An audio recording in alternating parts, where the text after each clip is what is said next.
Happy Friday, everybody. Welcome to another episode of China Update, where we discuss leading political, economic, and geostrategic analysis on the world's #2 economy. My name is Tony.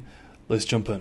And first up, as Washington ramps up restrictions on China's semiconductors and trade, Beijing is warning policymakers, officials, and cadres alike to brace for the worst-case scenario. Hours before the US imposed tighter curbs on chip technology and began revoking visas for Chinese students this week, the Communist Party's leading theoretical journal, Qiushi, or Seeking Truth, published a stark warning. Titled, "Conveying a Message of Certainty in China's Economy," the article underscored the need for resilience in the face of intensifying US pressure. Quote, "The US turned away from the negotiating table and immediately intensified its pressure on China's semiconductor industry," end quote, the Qiushi commentary declared, reflecting frustration with Washington's swift actions following the recent talks in Geneva. The article emphasized that resolving trade frictions, quote, "won't happen overnight," end quote, and called for a thorough assessment of US tariffs and proactive countermeasures. China's economic challenges, of course, are mounting, with sluggish domestic demand, employment concerns, and a persistent property crisis compounding the impact of US tariffs. Of course, there are also deeper structural issues that the party has been unable to resolve and surging debt at the local and national level. The Qiushi article urged policymakers to focus on critical technology breakthroughs, secure energy and food supplies, and address vulnerabilities in local debt and small banks. It also echoed General Secretary Xi Jinping's long-standing directive, prepare for the worst. Recent US measures, including banning Huawei's Ascend chips globally and restricting key software providers EDA from servicing China, signal a deepening technological standoff. On the education front, Secretary of State Marco Rubio announced aggressive visa revocations for Chinese students, particularly those in sensitive fields or linked to the Communist Party, further escalating tensions. We discussed these measures in yesterday's video. Amid these headwinds, Standard Chartered's chief Greater China economist Ding Shuang observed that while Beijing's planning has been shaped by worst-case scenarios, stimulus measures may remain on hold until US actions drag growth below the critical 5% target. Quote, "It was expected that the US would not ease restrictions on China," end quote, Ding noted. We note, too, once again, that the official numbers show that debt levels are surging at unprecedented speed to achieve this 5% growth. Despite the grim outlook, Qiushi's message was that officials needed to keep a brave face and project strength. The journal highlighted China's,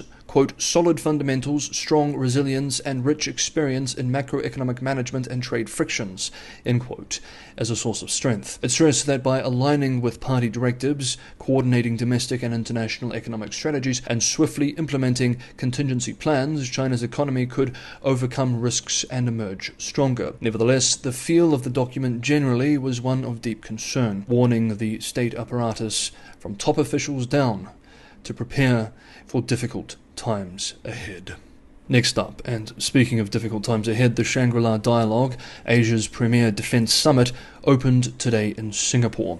Traditionally a stage for candid exchanges between US and Chinese officials, this year's event will see China's top defense representative, Dong Jun, conspicuously absent amid unconfirmed reports of corruption investigations. Instead, a delegation from the People's Liberation Army's National Defense University will attend, with Beijing emphasizing, quote, "building more consensus," end quote, but offering little clarity on direct US engagement. China's absence at the highest level comes as it flexes both conventional and nuclear capabilities, signaling its readiness to challenge US military dominance in East and Southeast Asia.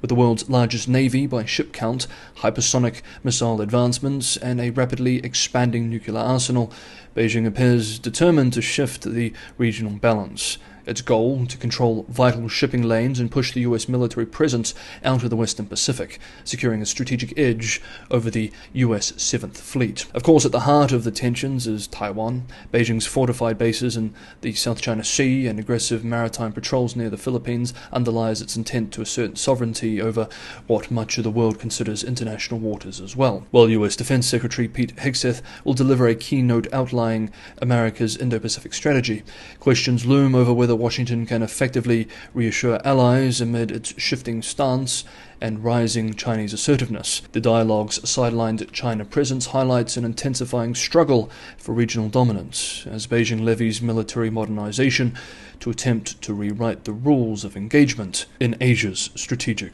waters. Indeed, we are entering a new, more uncertain and more dangerous period of history. If you want to be on top of all the most up-to-date analysis on many of these themes and these stories, consider subscribing to China Update. Hit the bell notification icon and you will be. And you'll also be part of this growing and vibrant community here. And if you're getting some value from today's episode, don't forget to hit the like button. It's just 2 clicks of the mouse, but it's a huge help for an independent YouTuber like myself competing with legacy media. Thank you so much. And finally for today, Nvidia CEO Jensen Huang is pulling out all the stops to protect his company's position in the critical Chinese market, as geopolitical tensions and Beijing's push for technological self-reliance complicate matters. According to US-based The Information, Nvidia is developing a new chip for China, tentatively named the B30, along with a customized computer system that links these chips for enhanced performance.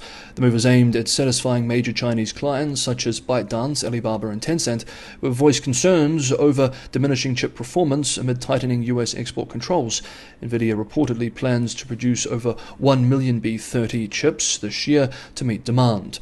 Huang, speaking to CNBC's Jim Cramer yesterday, Thursday, highlighted the strategic importance of China for the global dominance of American technology. Quote, "We want every developer in the world to prefer the American technology stack, and we prefer it to be the American technology stack." End quote. However, this ambition runs against China's stated goal of de-Americanizing its AI sector. At an April Politburo study session, regular viewers may remember, General Secretary Xi Jinping called for breakthroughs in core technologies like high-end chips and foundational software to build a self-sufficient AI infrastructure. The Chinese leadership's emphasis on technological sovereignty poses a direct challenge to Nvidia's expansion strategy, even if there were no US restrictions in place. Indeed, veteran China analyst Bill Bishop made this exact point, expressing today, quote, "Huang's goal is at odds with that of Xi and the party. Even if in the near term, PRC firms and government and military institutions would be happy to buy Nvidia chips, as they are still better than the domestic alternatives.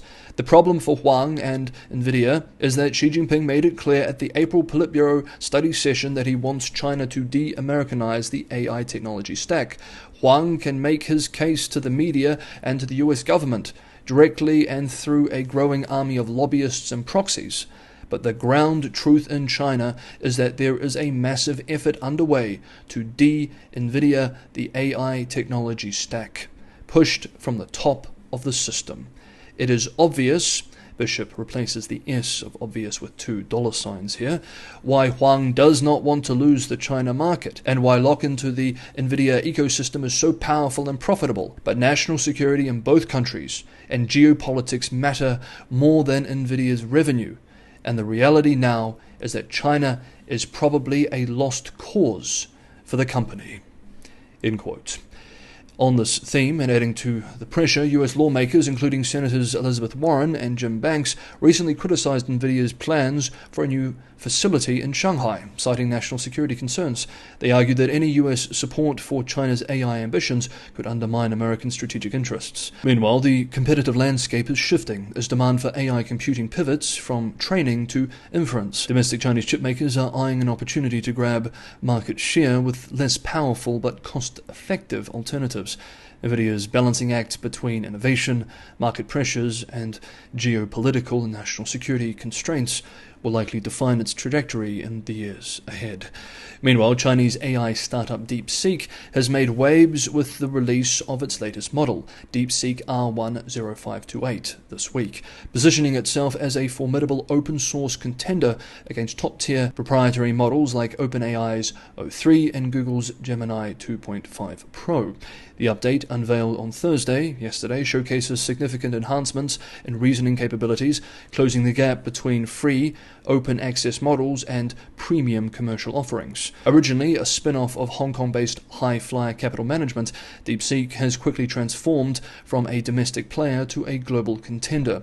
According to the company's official WeChat account, the R10528 model builds upon the DeepSeek V3 base model launched in December of last year. The latest iteration integrates additional computational resources and refined post-training algorithmic optimizations, delivering marked improvements across key benchmarks. DeepSeek's model card, hosted on Hugging Face, highlights the R10528's superior performance in tasks ranging from mathematics and programming to general logical reasoning. The update's impact has not gone unnoticed. State-run media outlet The Global Times reported on the model's rising prominence in domestic AI circles, while UK-based Reuters reports on its broader significance in the global AI race.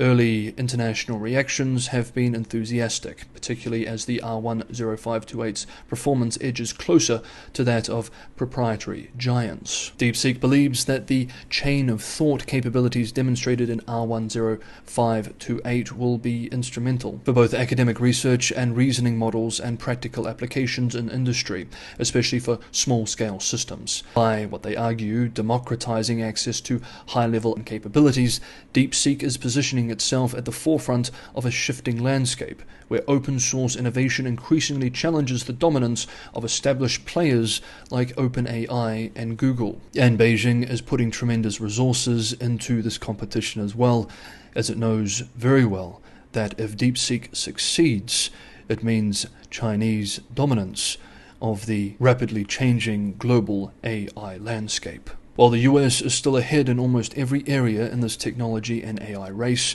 China, in some spaces, is very much closing the gap. Okay, that is today's episode of China Update. Thank you so much, everybody, for watching.